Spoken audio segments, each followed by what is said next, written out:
Om.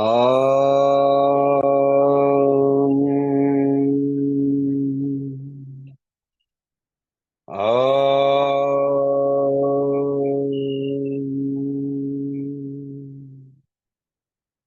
Om.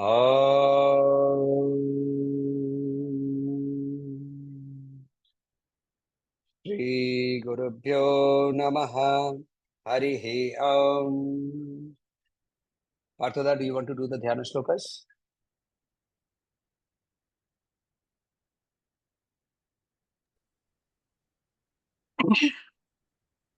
Patthaya pratibodhitam bhagavata narayanina shayam vashina gratitam purana munina madde mahabharatam advaitamrita varshinim bhagavatim astadashadhayinim ambatvamanushandadhami bhagavad gite bhavaddeshinim Namastute Basha Vishal Buddhi Pullar Vindayat Patra Nitra Enuttaya Bharat Taila Purna Prajalita Ganamaya Pradipaha Propanna Parijataya Vitrikapanaye Jnanamudraya Krishnaya Gitamrita Duhe Namaha Sarvapaniषदगावदग्धा गोपालनन्दनः पार्थवत्सुधीर्भोक्ता दुग्धं गीतामृतं महत् वसुदेवसुतं देवं कंसचाणूरमर्दनं देवकी परमानन्दं कृष्णं वन्दे जगद्गुरुम् भीष्मद्रोणतटजयद्रथजला गन्धारनीलोत्पला शल्यग्राहवती कृष्णवाणी कर्णेन बेलाकुला अश्वत्थामभिकर्णघोरमकरा दुर्योधनवर्तिनी क्षत्तिर्नाकलपाण्डवैरननदी वैवर्तकः केशवः पराशर्यवचशर्यमलं गीतार्थगन्धोत्कटम् नानक्कनकेशरं हरिकथा सम्बोधनबोधितं लोके सज्जनषट्पदैरहरः पीप्यमानं मुदा भुवद्भारतपङ्कजं कलिमलप्रदं क्षीणश्रेयसे मूकं करोति वाचालं पुङ्गं लङ्घयति गिरिं यत्कृपातमहं वन्दे परमानन्दमाधवम् यं ब्रह्मा वरुणेन्द्ररुद्रमरुत स्तुन्नन्ति दिव्यै सबैः वेदैः साङ्गपदक्रमोपनिषद गायन्ति यं सामगाः ध्यानवस्थिततद्गतेन मनसा पश्यन्ति यं योगिनो यश्यन्तं न विदो सुरासुरगणा देवाय तस्मै नमः। So, coming back to whether some people can join or not join, I always say that you can please take this link and share it with anybody if you feel that that person will have a value. Will even if he does not have value and he spreads it, perfectly all right. Gurudev's word was very simple. So, two stories before we start. Number one, so I was the external guide to a friend of mine who was doing a thesis on Bhagavad Gita for management. And we had a very heated debate on Vyashti and Samashti. Vyashti means the microcosm. Samashti is the macrocosm. So, which comes first? What do you work with first? Samashti or Vyashti? And we had an argument. I was saying you work with yourself first. When you get improved, or Vyakti only. Vyakti, Samashti later. Samashti later is what Samashti later is what I was saying, right? Now, unfortunately, he had a view which was very different. He said Samashti is equally important, or perhaps even more important. So when you create businesses from the viewpoint of Samashti and not with the viewpoint of Vyashti. Vyashti is a personal viewpoint, so therefore you are creating a business with selfishness and so on and so forth. So this argument went on for some time. and we said, let us go to third-party arbitrator. So we, Swami Subodhananda is somebody who I know personally. He is also a Guru Bhai. So I reached out to him. Unfortunately, he was traveling. So his personal secretary picked up the phone and he said, Swamiji is traveling, so I'm sorry, but he will come back XYZ date. The date was too far in the future. So we went to another person who was also an expounder of the Bhagavad Gita. I won't name that person. So we went to that person. He came up with his own view, which was very different from ours. He did not come to an opinion of Vyashti or Samashti. We liked his view. So we said, can we also bring this view into the entire debate and discussion?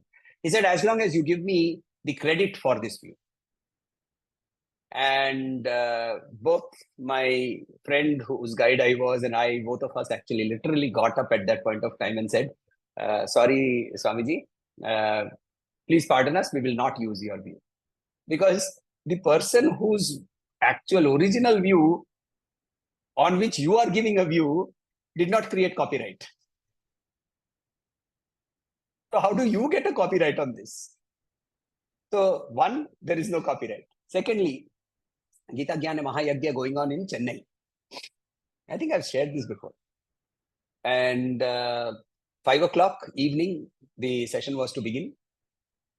4:45, 4 of us, chicks, Chinmaya Yoga Kendras, we were cleaning up the place, putting the carpet in place. Suddenly we heard the sound, cut. The khada were. So we immediately moved and we all did Shashtanga Pranam. Gurudev passed by, got onto the stage. And exactly at 5 o'clock, he started. There was nobody in the hall excepting the 4 of us. And his message was very clear. It is the Gita which is important. And therefore, if you spread it, it will reach somewhere. It will become a seed somewhere. So, fully welcome to spread as much as you want. So, that is number one. Now, yes, you were saying something, Raghuji? Yeah, I was going to just, she wanted to join, but this one guest has come for her. He should be leaving now. As soon as he leaves, she'll be able to come and join. No problem. Will you just take over the 3 verses, 18, 19, and 20, please? Okay.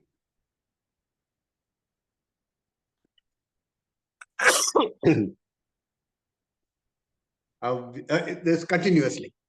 Yes. Okay.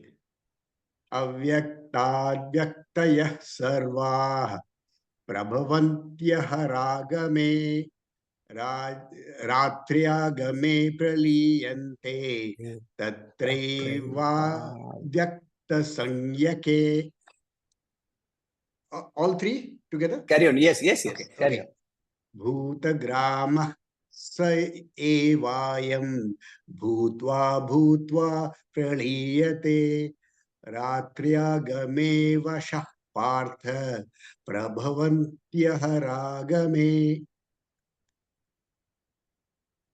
parastasmatu bhavonyo vyakto vyaktat sanatanaha yassa sarveshu bhutesu nashyatsu na vinashyati. So 18, 19, 20 basically are the same message repeated. Basically what he's saying is avyakta becomes vyakta, moves to the avyakta. And this cycle is the day of Brahma, the night of Brahma. Brahma being the physical manifestation of the cosmos. Right? I am the individual manifestation of the cosmos. Yatha pinde tatha brahmande. That which is happening here happens across this entire universe. And that is why when the Rishis went inside and studied themselves and the working of how the mind works, how the intellect works, how the body works, they could extrapolate that and say, in general, possibly the entire universe also functions that way. And therefore, when I close my eyes, the world vanishes. When I go to sleep, the world vanishes. I multiply myself into so many eyes together. If I take them, they are Brahma. And therefore, when Brahma sleeps, the world vanishes. And when Brahma wakes up, the world manifests. It's as simple as that. So this whole process of manifest, unmanifest, manifest, unmanifest is the physical part of the entire universe. What is the substratum on which this is happening? That is the question that he is raising and trying to answer. Yes, Raghuji. So are you aware of the concept of fractals? Yes, of course. Okay. So I just a postulation came to me. What if we are actually sitting, all of us sitting, on a body that is really an electron that is spinning around a nucleus in an atom, which is the solar system, which itself is connected to other such systems around us, which are the molecules, and then bigger than that goes. And this galaxy that we perceive might just be an organ that may be sitting in the navel of some huge giant, which we think of as the universe. And then So guy himself will be sitting on an electron and going on. So the whole world becomes fractals. If you can actually perceive that, what you are seeing is what is called Vishwarupa Darshan. What you have just now described is nothing but Vishwarupa Darshan. The perception that all forms are within the Brahman. See, when we do chapter 10 and chapter 11, we'll dive deeper into this. But just think of this. I have a lump of clay. Now, I have many pots. I can look at all the pots and say that the pots are all made of clay. That is fairly simple. I mean, not very easy, but yes, I can identify. Oh, this is also clay, this is also clay, this is also clay, this has been tempered more, this has been painted, this has not been painted, this has been fired, this has not been fired, but they are all ultimately clay. But now I give you a lump of clay and I tell you, imagine all possible forms in it. Now that is very, very difficult. That is very difficult. And that can only happen if you are looking at it like what you were just now describing, that you are looking at each microscopic element or each microscopic particle and seeing that it is repeating again and again and again over the entire mass of clay, and therefore they can keep changing their forms and they can form a terracotta bangle, they can form earrings, they can form a necklace, they can form a cup, they can form a glass, they can form a pot, they can form a pitcher, but all of them still are just emanating one by one from the clay. That beautiful description is what we are also just now seeing. Brahma wakes up, the Brahma goes to sleep. This breathing in, breathing out of Brahma, the opening and closing of eyes of Brahma is nothing but this cosmic vibration of the oscillating universe theory that our scientists are also now debating. Right? Yes. Raghuji. The question I had, and I think you have already addressed this in one of your earlier classes. See, at the time of the merging back, okay, then there may still be souls, you could call it, okay, which carry their vasanas and have not been completely liberated. So, in that cataclysmic merging, do they get liberation? Or I think you said that they will actually go to sleep and they will... Correct. They will go to sleep and they will also wake up. Okay. But that means that there is actually a continuity preserved between the different cosmoses that are created, because that you carry the vasana from one to the next, you have to obviously make a link. That something that happened in the previous creation will impact what is happening in the next creation. Absolutely. Absolutely. Absolutely true. So until the vasanas are completely extinguished, the carry forward will always happen. Right? And I've told you this, God is an accountant. He created the system of accounting called karma. And once he created the system, he put it into a computer And he said, now the system will work on its own. So he sat down. He's also a good computer programmer. So उसने कर्म का computer programming का accounting software डाल दिया है. And until the karma account balances and nullifies into zero, you are going to keep coming back and start doing your reconciliation every life. And what happens? Every time you have a trial balance, the trial balance has a suspense account. You work on the suspense account. You create a new suspense account. Again, you come back, and so on and so forth. So in this, is it that at the time of the demise of Brahma, all the vasanas are cleared, or even then it can carry on to the next Brahma? Yes, it will carry on to the next Brahma, because therefore, that is why we say, what is the name of the Brahma, present Brahma? The present Brahma is called Chaturmukha. Because he has 4 faces. He is called Chaturmukha.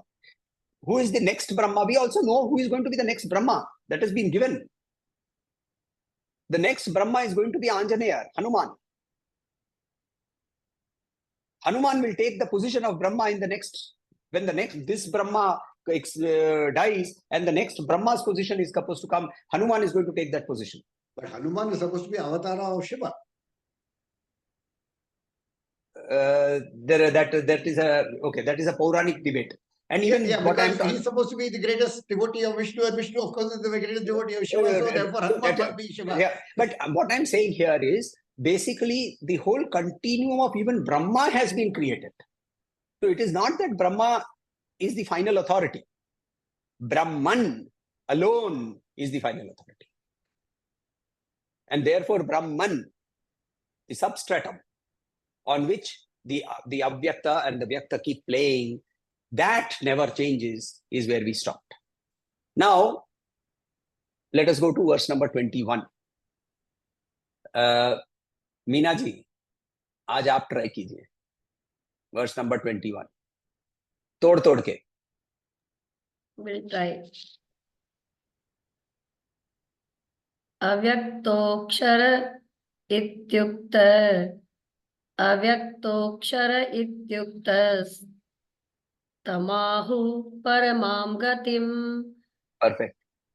Tamahu paramam gatim yam prapya na nivartante taddham paramam mama. Paramam mama. हाँ, पूरा कर लीजिए.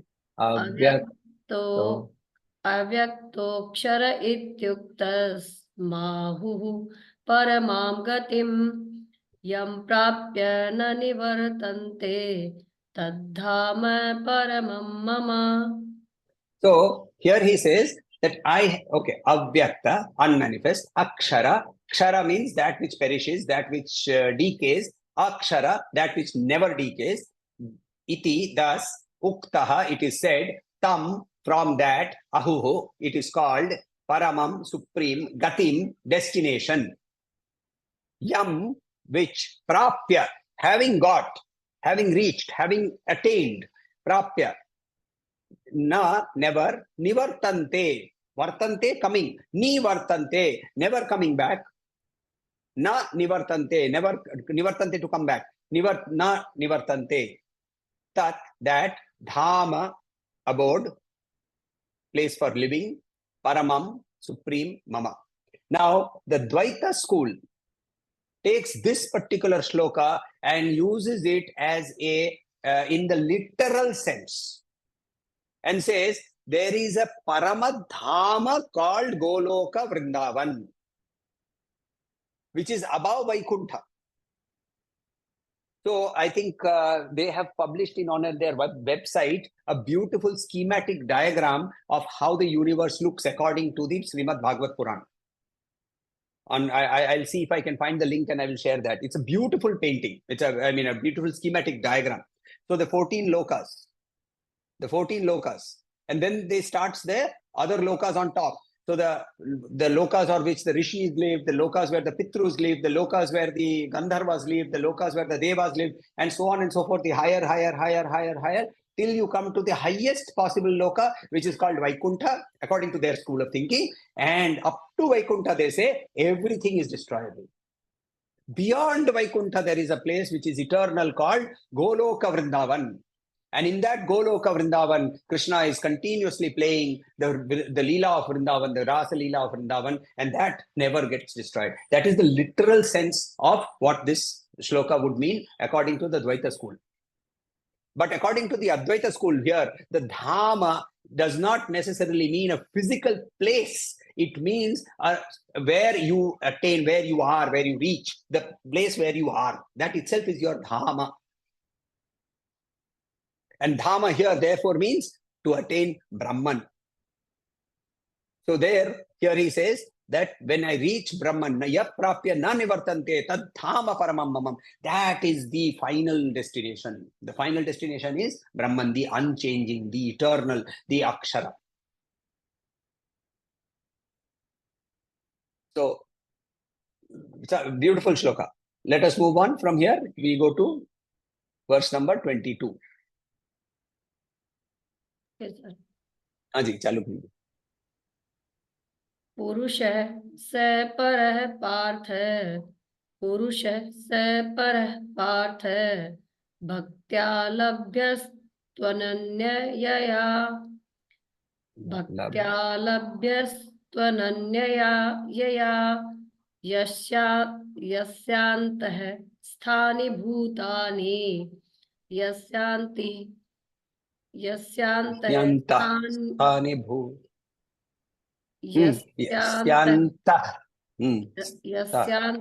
स्थानि भूतानि, येन सर्वमिदं ततं. सर्वमिदं ततं. पुरुषः स परः पार्थ, भक्त्या लभ्यस्त्वनन्यया, यस्यान्तः स्थानि भूतानि, येन सर्वमिदं ततं.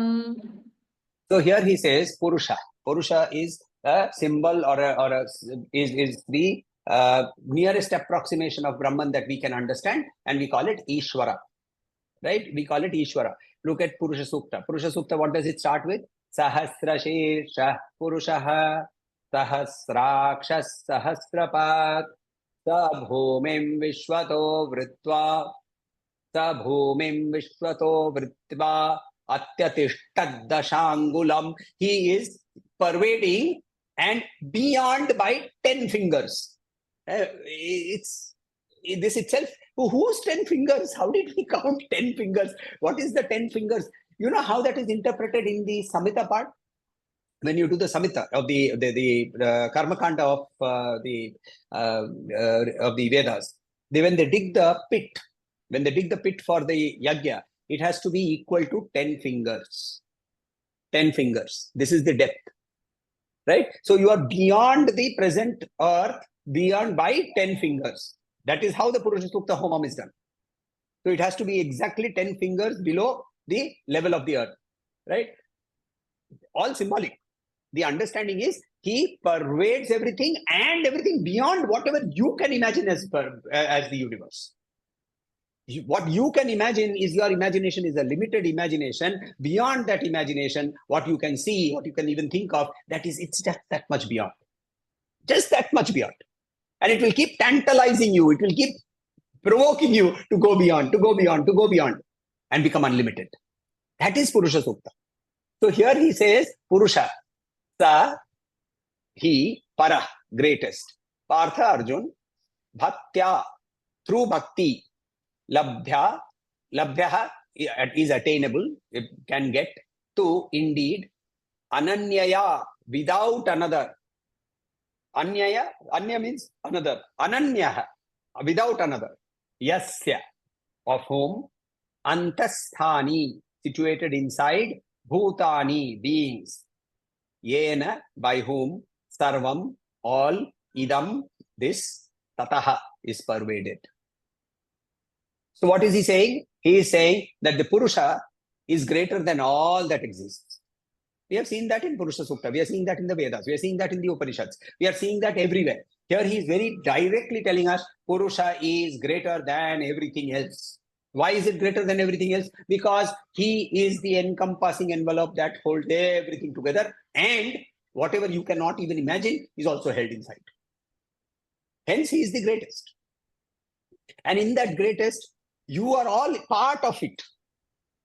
But being part of it, you cannot understand it unless you have bhakti towards it. Now, what is bhakti? Bhakti we have seen already, partially. We have not seen the chapter on Bhakti Yoga, which is chapter 12. But right now, let us understand what is bhakti. Bhakti is what it is not, is to sit down and do bhajan. Right? The word bhakti has a lot deeper meaning. It is not only devotion, it has also the components of shraddha, discipline, and a whole bunch of other things. So we will examine bhakti later. But essentially what he's saying is, unless you have that devotion to be able to, devotion includes the diligence of contemplation. It includes the discipline of sitting down and doing your meditation in a particular way at a particular point of time with consistency. All of that when you do, then alone can you get it. You are pervaded by it. You are it. But you can't understand it. You can't know it because you haven't applied yourself towards it. So as Gurudev used to say, you are free, but you don't think you are free. You think you are tied down. You think you are the body. You think you are the mind. So there is this today's today's post on Instagram from the Chinmay Mission. It has a beautiful thing. It says, Gurudev used to say this also. How many people inside you, my dear fellows? So lots of people inside, right? I am a chartered accountant. I am fat. I am old, right? I am bald. I wear glasses. So many people, all of them are individuals. And what are you really? You are that one indestructible, incomplete Purusha. So what you think you are and what you really are so different from each other. And because these were so different, you are unable to understand from one point to the other. Because your perspective is limited to the fact that, oh, I am fat, I am old, I am so on and so forth, which is at the physical level. I am sad, I am happy, I am angry at the manasic level. And I am a chartered accountant, or I have political leanings, or I have this and I have that. This is my thought. That is my intellectual, at the intellect level. The OET, the objects, the emotions and the thoughts. And I don't realize that I am actually the perceiver, the feeler, the thinker. I identify with the perceiver, which is the body. I identify with the feeler, which is the mind. And I identify with the intellect. And therefore, I get trapped. So how do I get out of it? The most important question is that. How do I get out of it? Very simple. He has already told us. You didn't understand him when he said that in the Upanishads. So fine, then he came down as Sri Krishna and explained it in Bhagavad Gita. Oh, you didn't understand him then? Doesn't matter. He came back as Shankaracharya. And what did he say? Oh, Shankaracharya said, okay, very easy. Satsangatve nissangatvam nissangatve nirmohatvam. He said it. He gave you the formula. Do satsanga. Satsanga does not mean what we are doing. That is also satsanga.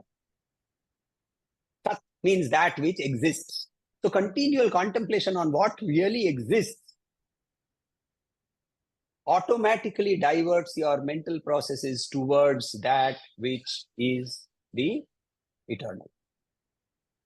So when you see something, you say, okay, and will it be there tomorrow? But if it is not there tomorrow, I can see a beautiful tree in front. It's beautiful. It's fully green now. Will it be green tomorrow? No, it was already got all those copper pods, and the whole tree is going to turn into a coppery color within the next few days.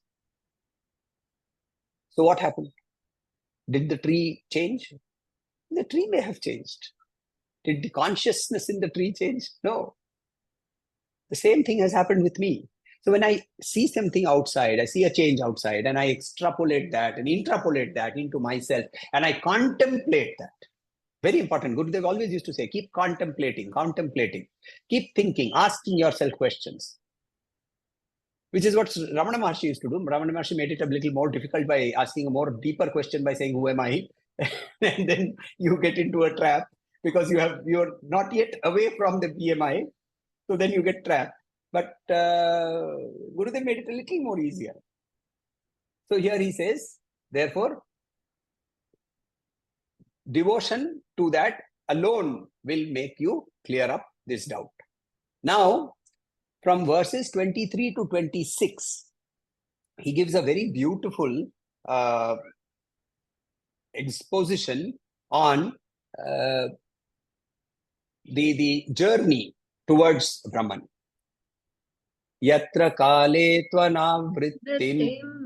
आवृत्तिम पढ़ूं? चल हाँ आवृत्तिम आवृत्तिम चैव योगिनः आवृत्तिम चैव योगिनः प्रयाता यान्ति तं कालं प्रयाता यान्ति तं कालं वक्ष्यामि भरतर्षभ। पूरा कंप्लीट कर लीजिए। यत्र 23 काले त्वनावृत्तिम् आवृत्तिं चैव योगिनः प्रयाता यान्ति तं कालं वक्ष्यामि भरतर्षभ। Carry on 24. Okay sir.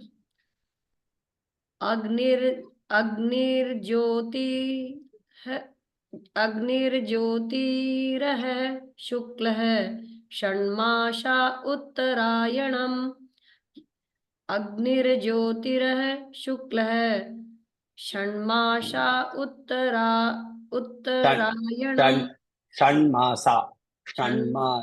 षण्मासा उत्तरायणम् तत्र प्रयाता गच्छन्ति ब्रह्म ब्रह्मविदो जनाः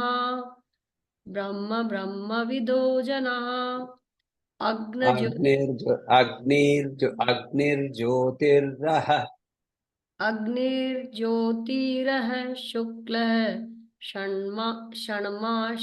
षण्मासा उत्तरायणम् तत्र प्रयाता गच्छन्ति ब्रह्म ब्रह्मविदो जनाः। आगे। अच्छा। धूमो रात्रिस्तथा कृष्णः षण्मासा दक्षिणायनम् तत्र चान्द्रमसं ज्योतिर्योगी प्राप्य निवर्तते। धूमो रात्रिस्तथा कृष्णः षण्मासा दक्षिणायनम् तत्र चान्द्रमसं ज्योतिर्योगी प्राप्य निवर्तते। आगे। शुक्ल कृष्णे गतीयेते जगतः शाश्वते मते एकया यात्यनावृत्तिम् अन्यया वर्तते पुनः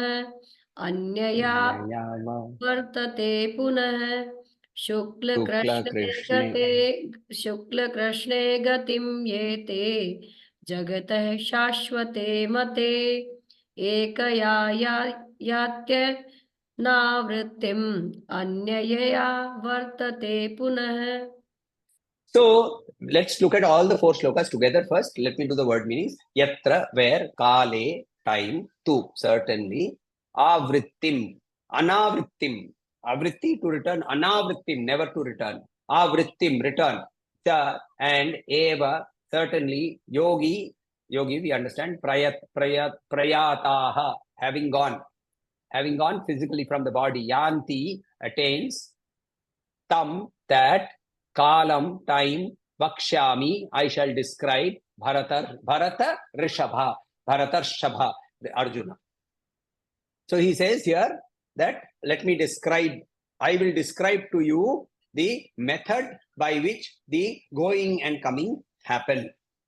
Then he continues to say, Agni, fire, Jyoti, light, Aha, day, and Shukla, the bright fortnight, Shukla Paksha, and Shanmasa, Uttarayanam, the 6 months of the northern part of the journey of the sun. Tatra, there, Prayata, the person who goes, Gachanti, goes to Brahma, Brahman, Brahma Vidaha, those who know Brahman. Then Brahma Vida Janaha, persons. Thuma, smoke. Ratri, night. Tatha, and Krishna. Krishna is here, the Krishna Paksha, the dark fortnight, the waning moon fortnight. Chanmasaha, 6 months. Dakshinayanam, the sun's southern part of the course, the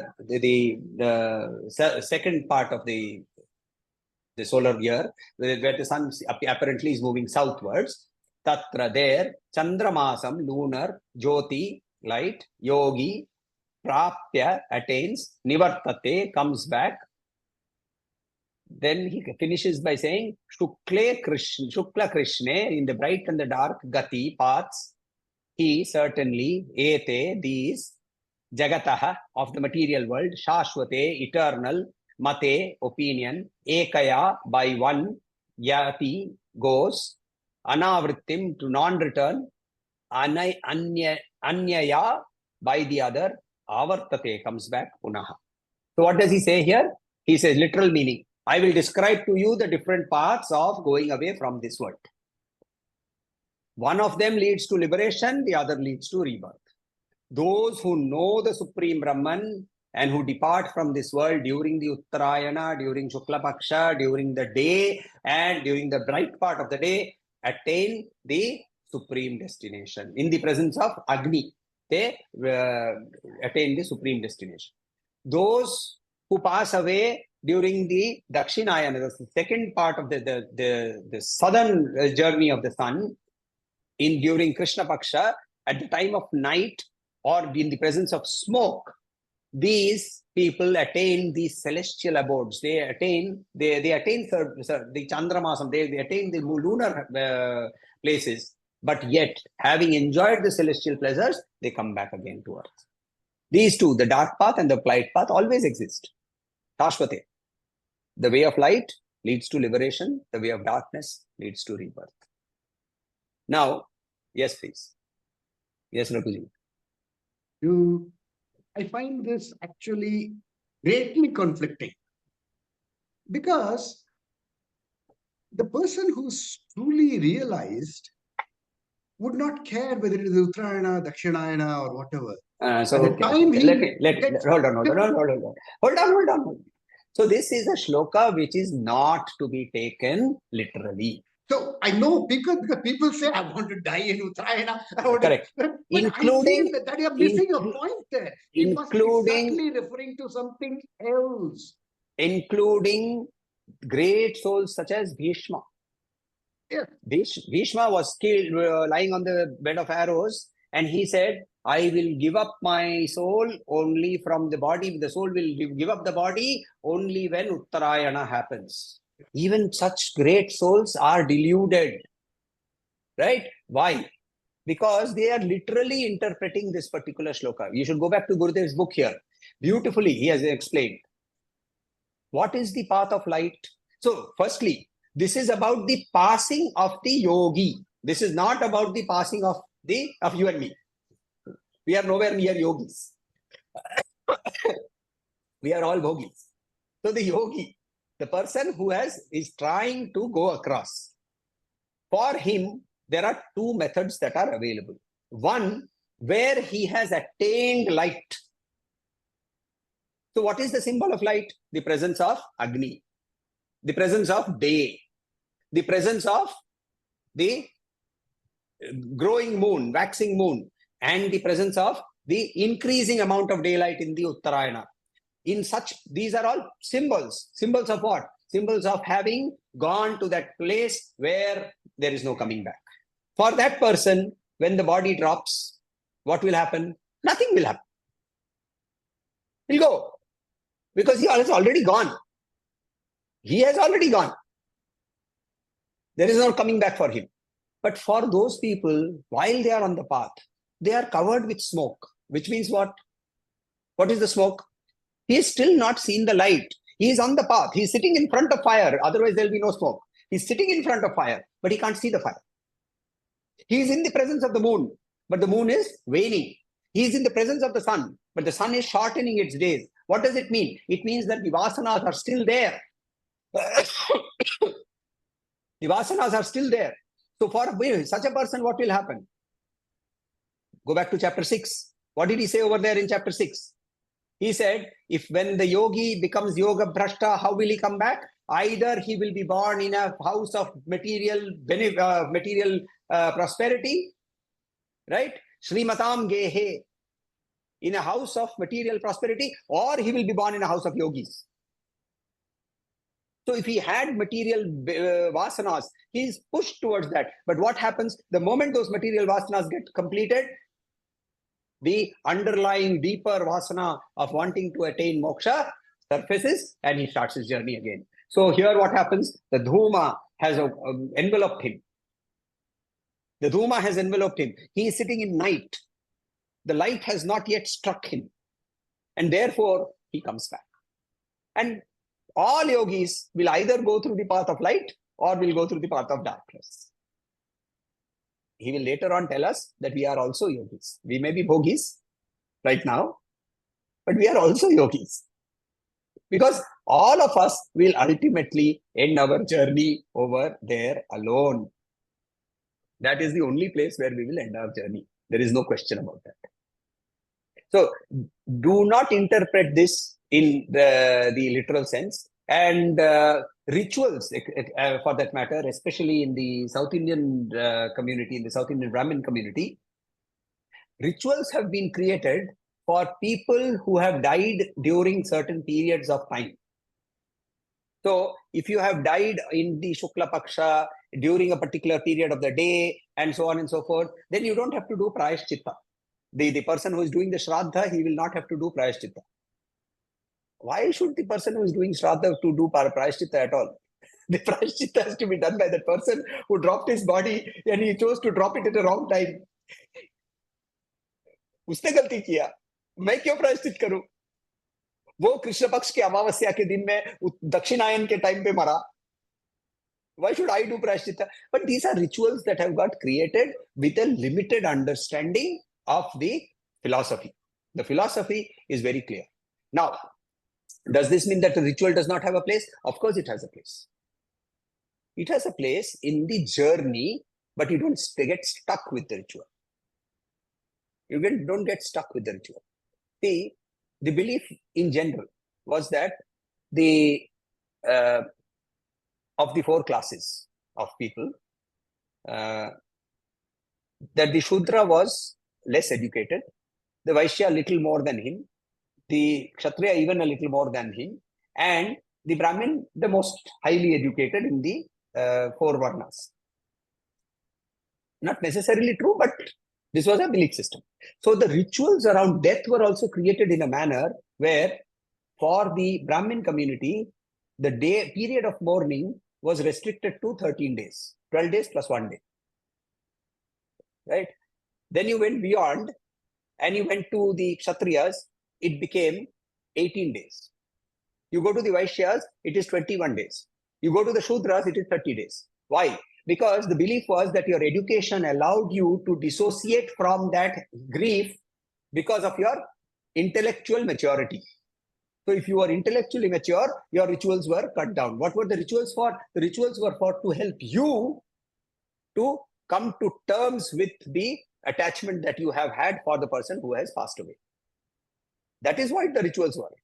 So when you break the pot, when you put the fire, when you walk around with water and you give food which has no salt in it and all that, if you understand that, basically you are creating detachment. But if you get stuck with this, oh, that food, suddenly there was some salt in that by mistake. Everything has to be thrown away. Now get some new food. All that is rubbish. All that is rubbish. So don't get stuck with the ritual. Understand the ritual and transcend it. To understand the ritual, maybe you have to do the ritual. Do it. But while you are doing it, understand each nuance of the ritual and transcend it. Yes, please. I'm traveling tomorrow to Coimbatore to attend a Upanayam ceremony of my nephew. And I've seen everybody seems to go and do this Upanayam ceremony, but how many do actually do Sandhyanandanam throughout? And I was thinking about this. And of course, now after doing the Sandhyanandanam, without knowing why, for the last, well, I got it when I was 9 years old, so I'm 64 now, so you can do the math, okay? 55 years. I'm starting to realize that there's such a wealth of information within the Sandhyavandanam mantras and rituals. Yes. Okay. Yes. And I'm thinking, see, go back to the time when they brought this. The child who has gone through his Balavastha, now he is approaching Brahmacharya, and he is going to get this Upanayam, and then he starts doing the Sandhyavandanam. He will understand the language, obviously, because they speak in that language. So they understand the language, and he will be doing it because he is told to do it, but then he is sitting with the Guru on a daily basis. From that time onwards, he's going to be with the Guru for so many years. Okay, so he's sitting with the Guru, and he's going to obviously, why do I say Asavadityo Brahma Brahmaivamasmi Brahmaiva Satyam? Then it will cause him to question. He'll ask the Guru. Guru will say, this is why you say it. And he'll be inculcating all these supreme knowledges which are in our Vedas, which is studying. He'll be inculcating this by the daily practice that he's doing. Why am I doing pranayama? Why should I control my breath before I do my japam? And all those things. So it's a fantastic right when you are in that right situation to be able to then introspect and get all this knowledge. It's an amazing. Absolutely right. So basically what happened, the whole system, and for that matter, this is a diversion. Why that age between 7 and 9? Now, there is a very interesting concept. You see, your personality, which means how you interact with the world outside, which is what is called your personality, got frozen at the age of 7, between 7 and 9.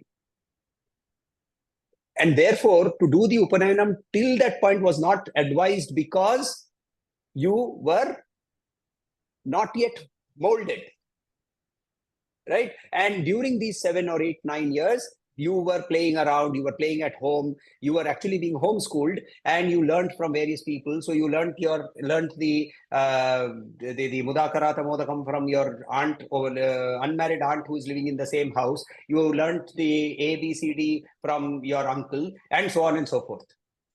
And you got your schooling, and then at the age of 7, you are ready, you have been molded, you are sent out for your education. The first round of education, basic education for everybody was for 12 years. Now, what is the age of majority? 21. 9 plus 12 is 21. Why is it called the age of majority? What makes it suddenly major? What happened? Your IQ froze. Your ability to handle data froze at the age of 21. You can do an IQ test now, and if you have one which you have done at 21, it will more or less be the same. It's not intelligence, it's the ability to handle data. That freezes at the age of 21, which means your logical thinking, your ability to think logically will not mature anymore. That is why it was 21. 12 years of education. They had all this down. They did not codify it or did not pass it on to us in a manner where we could have understood it. Right? So this was very much there. Hence, when you're doing the Sandhyavandanam, you are actually using the Mahavakyas again and again, repeatedly. Right? You turn to the south and you pray to the Lord of death. Right? Why? Because you know that this body is going to be dying. It is the only culture in the entire universe where death is prayed to. Yamaya namaha, antaya namaha. Right? Vrikodharaya namaha. Vrikodhara means person whose stomach is like a wolf. He eats everything, but he doesn't become fat. He doesn't become fat. Just like Yama is like that. He eats everything in this world because he is Kala. He is time. understanding the concept that time is limited to this physical body. That is Sandhya Vandanam. So Sandhya Vandanam can be done without water. You can sit down without Panchapatra, you can sit down without, as long as you know and understand the mantras. That is what I'm talking about by saying that you transcend the ritual. Understand it, internalize it and do it. That is what even this particular shloka is. Dying at Uttarayana is not in your control. If that was in my control to choose when I'm going to die, I think the entire insurance industry would fail. Right? The one industry that would fail definitely is the insurance industry. Everybody chooses, I know what time I will die. I have chosen it already. So the whole concept here is about the fact that if you are a yogi, you will either get merged or you will come back. And why will you come back? Because you are still covered with smoke. You are covered in darkness. You are in the waning part of the moon, or you are in the part where the days are becoming shorter. Each of them has various levels of degrees of my internalization. And in those, if I die, I will still have vasanas. I will have to come back. Yes, Ramuji. So then I ask this question, why would Veda Vyasa, through the words of Krishna, put this in this way? Because he would obviously have known that the moment he puts it this way, people will take it literally. Why would he do that? Difficult question for me to answer. I'll have to be another Shankaracharya, go to Kedarnath, meet Veda Vyasa over there, then only we'll be able to answer this. And I'll definitely ask him this why question. But honestly, I think the textual reference of the Bhagavad Gita must be understood contextually, number one, and is not meant for somebody who has not started asking the right questions. Reading the Bhagavad Gita at the time when somebody has died is a ritual. I quite often am asked, please come and read chapter 8, specifically this chapter, right? To tell people, oh, they will go back, they will come, they will go back, and so on and so forth and all that. So quite often people come and ask me, will you please come and recite the 8th chapter? And I always refuse. I always refuse because it's a ritual. And while I'm chanting, if people are at least ready to sit down and listen to the chanting and say that, okay, I'm ready to understand, at least there's some progress that is happening. Chanting the Bhagavad Gita. So one, it is not meant. And then secondly, you have to understand. Where are we now? Chapter 8, which means chapter 1, 2, 3, 4, 5, 6, 7 have already been covered. All those concepts of basically karma, karma yoga, sannyasa, jnana yoga, karma sannyasa, dhyana yoga, all that has been already covered. Only then we have come to that point of chapter 8 where we are now talking of saying that, yes, let me sit down and understand what this is all about. That is the important aspect. So therefore, why he used it? Possibly it's meant for that person who can understand it. Unfortunately, because of printing, because of the internet, the Bhagavad Gita is now available to everyone, and everybody has their own limitations within which they will interpret their world. Right. Last 2 shlokas left for this, which is intentionally so. We will do that last 2 in the next session. And we will end this chapter. After that, the next 2 classes will be quizzes. Objective quiz and subjective quiz, both. Right? Objective quizzes, I will choose a favorite shloka of mine and ask you what it means. Very simple. We have already gone through that. Subjective is how have you applied? Right.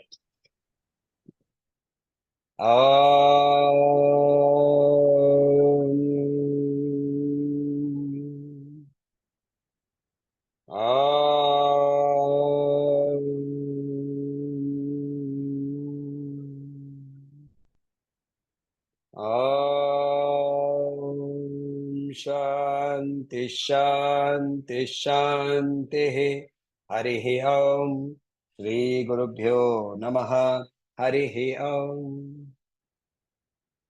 The recordings, both recordings will be made available tomorrow. Okay, thank you. Tomorrow, I'm traveling. Okay. That's okay. It will be there on your WhatsApp.